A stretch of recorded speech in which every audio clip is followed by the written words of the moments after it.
कहिए कैसे हैं आप? पति पत्नी का रिश्ता, विश्वास कैसे बनाए रखें?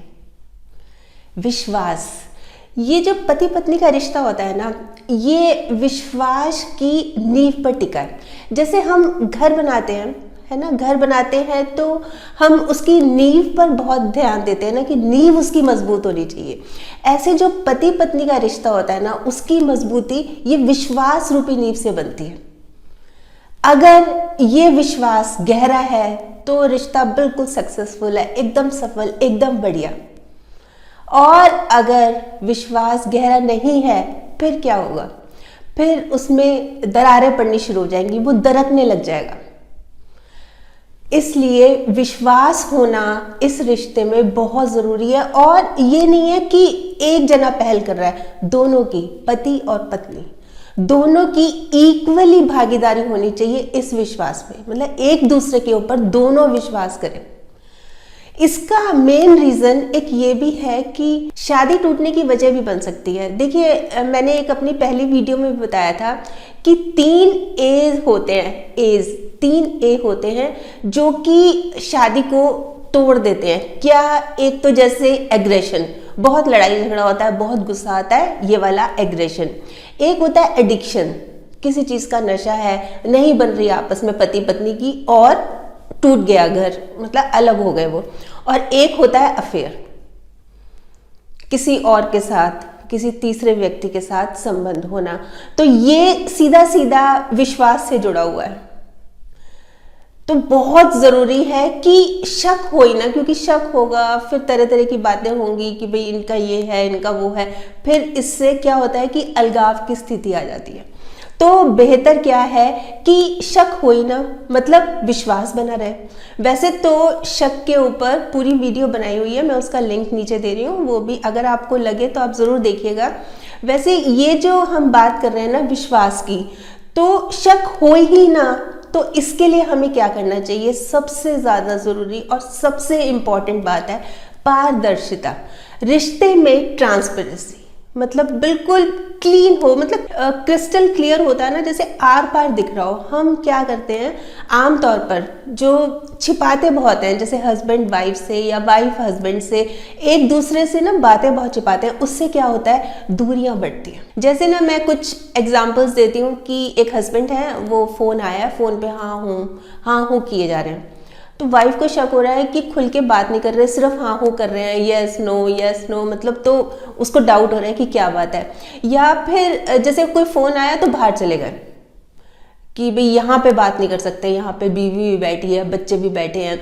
या एक लेडी है, मान लीजिए एक वाइफ है, और यहाँ से तो घर से तो बोल के गई है मैं शॉपिंग जा रही हूँ, और जब हस्बैंड को पता लगता है, उनके किसी फ्रेंड ने बताया कि वो उनकी वाइफ कॉफ़ी शॉप में बैठी है और किसी के साथ कॉफ़ी पी रही है, तो उनको डाउट हो गया। अगर कोई ऐसी बात है, अगर फ्रेंड्स के साथ जाना है तो बता के जाएंगे, फिर ये चीज़ नहीं होती, नहीं तो फिर शक होता है। हो सकता है उस वाइफ के मन में कोई बात ना हो, पर अब शक तो क्रिएट हो गया ना हस्बैंड के मन में कि बताया क्यों नहीं।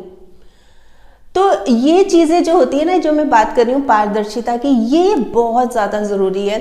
या जैसे एक हस्बैंड है, उनके ऑफिस में एक लेडी है, कुलीग काम करती हैं, उनको गिफ्ट दे दिया, अच्छा खासा महंगा दिया गिफ्ट, घर पे बताया नहीं। वो जब किसी पार्टी में मिले तब उस लेडी ने बताया कि आपके हस्बैंड ने इतना सुंदर गिफ्ट दिया। फिर शक होना तो लाजमी है ना, पहले बता देते, क्या दिक्कत थी? मतलब हम जब बात को छिपाने लगते हैं ना, फिर आती है दिक्कत, फिर होता है शक। तो ये चीज़ होनी ही नहीं चाहिए। देखिए, सीधी सी बात है, जब हम होंगे ट्रांसपेरेंट, हम बिल्कुल पारदर्शी होंगे, सारी बातें हमारी बिल्कुल क्लियर होंगी, तो हम ऑनेस्ट होंगे एक तरह से। और जब ऑनेस्ट होंगे तो हमारी रिलायबिलिटी बढ़ेगी, मतलब हमारा जो विश्वास है वो बढ़ेगा।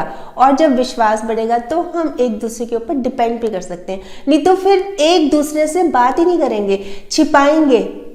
तो कुल मिलाकर इस रिश्ते में पारदर्शिता होनी बहुत ज़रूरी है। अच्छा, कई बार ये भी होता है कि जैसे बोलते हैं ना, कदम बह के जाते हैं, मतलब समझ ही नहीं आता, मतलब बिल्कुल ही फिसल गए कदम।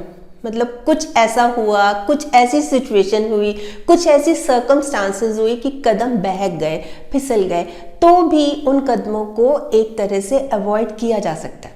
देखिए, पर वो सिचुएशन अवॉइड करने से पहले एक चीज़ समझना बहुत ज़रूरी है कि अब हम सिंगल नहीं हैं, हमारा लाइफ पार्टनर है, हमें उसको जवाबदेही है। ऐसा नहीं है कि कुछ भी करते रहो, कुछ भी सोचते रहो, कुछ भी करते रहो अकेले, कि कोई ज़रूरत नहीं है मेरे को बताने की। ये चीज़ नहीं होती भाई, ये सिचुएशन ही ना आए। जैसे कि इसके भी मैं एक दो एग्जांपल्स देती हूँ कि जैसे ऑफिस है, ऑफिस में मेल फीमेल दोनों काम कर रहे हैं और लेट इवनिंग हो गई, सब लोग चले गए, बस वो 2 जन रह गए, काम करना है, 2 जन रह गए।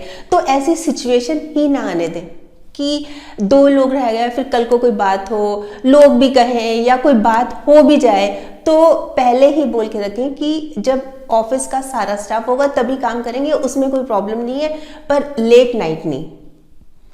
तो सिचुएशन को अवॉइड किया जा सकता है। या फिर एक एग्जाम्पल की, जैसे एक वाइफ है और वो जैसे फेसबुक पर, सोशल मीडिया पे बहुत लगी रहती हैं, तो उसके थ्रू जैसे किसी से उनकी जान पहचान हुई, फिर उनके मैसेज पे बात होने लगी, फिर उस लेडी ने अपना फ़ोन नंबर भी दे दिया, फिर ऐसा लगा कि काफ़ी क्लोज आ रहे हैं, काफ़ी खुल के बात हो रही है, तो लेडी को लग रहा है कि अब ठीक नहीं है, अब कुछ हो सकता है, मतलब गड़बड़ हो सकती है, तो मेरे को थोड़ा सा अवॉइड करना चाहिए।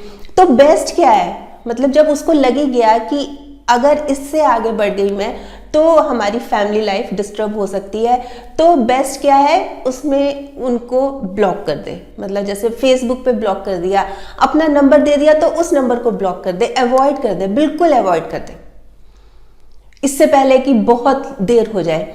या फिर जैसे एक एग्जांपल और है कि एक हस्बैंड है, वो जिस ऑफिस में काम करते हैं वहाँ पे एक लेडी भी है, और वो लेडी जैसे कैंटीन में बैठेंगे, बातचीत करेंगे या मीटिंग में बैठे होते हैं, तो कई बार वो अपनी फैमिली का दुख रहा होती है कि मेरी फैमिली में ऐसे, मेरे ये हो गया था, मेरे वो हो गया था। इस तरह से ना वो इमोशनली उस आदमी को धीरे धीरे, मतलब उस इमोशनल बातें ले लेके ना उसके करीब आने की कोशिश कर रही है, और वो आदमी भी उससे थोड़ा सा जैसे बात करने लग गया। अब हस्बैंड जो है उनसे बात करने लग गए, हाँ भाई अब क्या हाल है, फैमिली का क्या हाल है। तो वो उस लेडी को एक्स्ट्रा टाइम देने लग गए, मतलब जो टाइम उनकी वाइफ के लिए था, जो टाइम उनकी फैमिली के लिए था, वो टाइम अब उस लेडी के लिए हो गया। तो ये जो सिचुएशन ना आए, तो ये आदमी ये सोच ले कि मैं जो ये काम कर रहा हूँ, मतलब मैं एक थर्ड लेडी को इतना ज़्यादा टाइम दे रहा हूँ कि मैं ये सोच लूँ, मतलब एक माइंड में ये बात आए कि क्या हो अगर मेरी वाइफ के साथ भी ऐसा ही हो, वो इस तरह से करे तो क्या होगा, मेरा रिएक्शन क्या होगा। तो उसको तुरंत कदम पीछे खींच लेने चाहिए कि उसको अवॉइड करे, उस लेडी को अवॉइड करे। कोई ज़रूरत नहीं है उसमें इन्वॉल्वमेंट रखने की। मतलब ये कई चीज़ें ऐसी होती हैं कि हम खुद अवॉइड कर सकते हैं। अच्छा, कई बार क्या होता है कि कपल्स ये सोच लेते हैं कि हमारी तो किसी से इन्वॉल्वमेंट नहीं है, मतलब हमारा किसी से कोई चक्कर नहीं है, कोई अफेयर नहीं है, ऐसी कोई बात नहीं है हमारे साथ, हम तो पूरी तरह से लॉयल हैं, हम फेथफुल हैं, ये सोच लेते हैं। तो अगर हमारा किसी के साथ चक्कर नहीं है, इसका ये मतलब नहीं होता कि हम फेथफुल हैं। आपको फेथफुल बनने के लिए कुछ करना तो पड़ेगा। देखिए, मैंने एक बहुत सिंपल सा एग्जांपल देती हूँ कि जैसे एक आदमी है, वो बोल रहा है कि मैं चोरी नहीं करता, किसी की मार पिटाई नहीं करता, मैं अच्छा इंसान हूँ। तो अच्छा इंसान होने का ये पैरामीटर थोड़ी ना हो गया कि आप चोरी नहीं करते, आप किसी की मार पिटाई नहीं करते। अच्छा इंसान आप हैं, उसको साबित तो कीजिए। ये अच्छी बात है कि आप ये सब कुछ नहीं कर रहे, पर आप साबित तो कीजिए कि आप किस तरह से अच्छे हैं, कुछ अच्छे काम तो कीजिए। ऐसे ही जैसे फेथफुल है, कोई ये कह रहा है कि मेरा तो कहीं अफेयर नहीं है या कोई ऐसी बात ही नहीं है मेरे साथ, मैं तो पूरी तरह से, मतलब पूरी तरह से मेरे पर विश्वास किया जा सकता है, मैं तो पूरी तरह से फेथफुल हूँ, तो वो कुछ ऐसे काम तो करे जिससे लगे कि विश्वास बने। होता है ना, ये चीज करनी चाहिए, मतलब विश्वास जताना चाहिए, दिखाना चाहिए कि देखो मैं तुम्हारे प्रति कितना लॉयल हूं। तो क्या कर सकते हैं, ऐसे में क्या क्या किया जा सकता है, वही मैं आपको कुछ बातें बता रही हूँ। जैसे एक वाइफ है, वो ऑफिस में काम करती है, तो उनके बॉस बोलते हैं कि आपको 2 दिन के लिए टूर पे चलना है मेरे साथ। तो वाइफ बोलती है कि ठीक है, पर मैं एक बार हस्बैंड से पहले ये डिस्कस कर लूँ, उनसे बात करके और फिर मैं आपको बताती हूँ। या एक हस्बैंड हैं, उनको ऑफिस में बोला गया है कि भाई आपने 1 हफ्ते के लिए टूर पे जाना है बाहर, तो बोल रहे हैं कि मैं पहले वाइफ से डिस्कस कर लूँ फिर मैं आपको बताता हूँ। तो उससे क्या है, वाइफ देखिए जो ऑफिस के काम है उसको कोई मना नहीं करेगा, पर एक विश्वास तो बनता है ना कि देखो पहले मेरे से पूछ रहे हैं, वहां यस करने से पहले मुझसे पूछ रहे हैं। तो ये विश्वास की बात होती है ना, हम बात कर रहे हैं ना विश्वास कैसे बनाए, इस तरह से विश्वास बनाया जा सकता है। वैसे ना इस बारे में तो वीडियो भी बनाई हुई है, उसका लिंक मैं नीचे दे रही हूँ। अच्छा, फिर बात आती है कि प्राथमिकता देनी चाहिए पार्टनर को, दूसरे अपने लाइफ पार्टनर को प्राथमिकता देनी चाहिए। जैसे कि एक हस्बैंड ने फ़ोन किया अपनी वाइफ को कि शाम को हम घूमने चलेंगे और पिक्चर भी देख के आएंगे, ठीक है। अच्छा, जब हस्बैंड शाम को घर आ गए तो जाने के लिए तैयार हैं, तो हस्बैंड के एक फ्रेंड का फ़ोन आ गया, हाँ भाई क्या कर रहे हो। तो हस्बैंड बोल रहा नहीं नहीं कुछ नहीं, हम तो घर पे ही हैं, आ जाओ।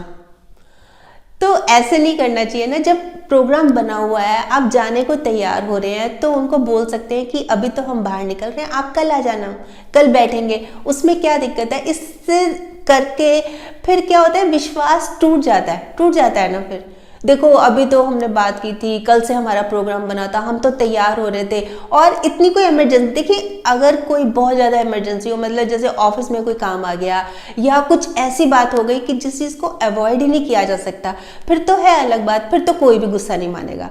पर आप जानबूझकर कि भाई आ जाओ, हाँ घर आ जाओ, कोई नहीं हम तो फ्री बैठे हैं, खाली बैठे हैं, तो इस तरह तो फिर मूड ही खराब होगा ना। एक होती है ये बात। अब आती है फीलिंग्स की केयर करनी चाहिए। जैसे कि शादी हुई है नई नई, और वाइफ जो है वो उसके लिए सब कुछ नया है भाई, वो अपने घर से आई है, वहाँ पे अलग रहन सहन था, अलग तरीके से खान पान था, मतलब अलग सोच थी, फैमिली मेम्बर्स की नेचर अलग थी। अब वो नई जगह आ गई, वहाँ यहाँ पे जहाँ पे आई है यहाँ पे सब अलग हैं, मतलब अलग सोच है, अलग टाइम है, मतलब होता ही है ना, बिल्कुल डिफरेंट हो गया ना, एक माहौल अलग मिला है। तो फीलिंग्स की केयर करनी चाहिए, थोड़ा हस्बैंड को अपनी वाइफ की भावनाओं की कद्र करनी चाहिए। बहुत सारी देखिए छोटी छोटी बातें होती है ना, वो मन में रखने से बड़े बड़े रिश्ते ना कमजोर हो जाते हैं। तो जहां पर मतलब हर बारी में ऊंचा बोलना, चिल्लाना, गुस्सा करना, ये क्या कर दिया, इस तरह से करना था, जरूरत ही नहीं है। वो एक बहुत खूबसूरत सी लाइन है कि कुछ रिश्ते हैं इसलिए चुप है, कुछ चुप है इसलिए रिश्ते हैं। देखिए कितनी गहरी लाइन है ये। फिर जब हम रिस्पेक्ट कर रहे हैं ना, तो दिल से करें। मतलब कई बार होता है, बहुत कपल्स में देखने में आता है, जैसे मजाक उड़ा रहे हैं। एक तो जैसे मेरे पास भी मैसेज आया है कि एक वाइफ ने लिखा हुआ था कि मतलब जैसे शादी हुई उसके बाद जैसे बातें बुतें करते हैं, तो मैंने बता दिया कि मैं शाहरुख खान को बहुत लाइक करती थी और उसकी फ़ोटो मेरी तकिए के नीचे हमेशा रहती थी, और सुबह उठते ही सबसे पहले मैं उसको गुड मॉर्निंग करती थी। मतलब उसने प्यार प्यार में ही सोच लीजिए कि उसने अपने हस्बैंड को बता दिया। अब जो भी उनके घर गेस्ट आते हैं, या जो हस्बैंड है अपने पेरेंट्स को, अपनी मदर को या अपनी सिस्टर को, सबको बताते हैं और हंसते हैं।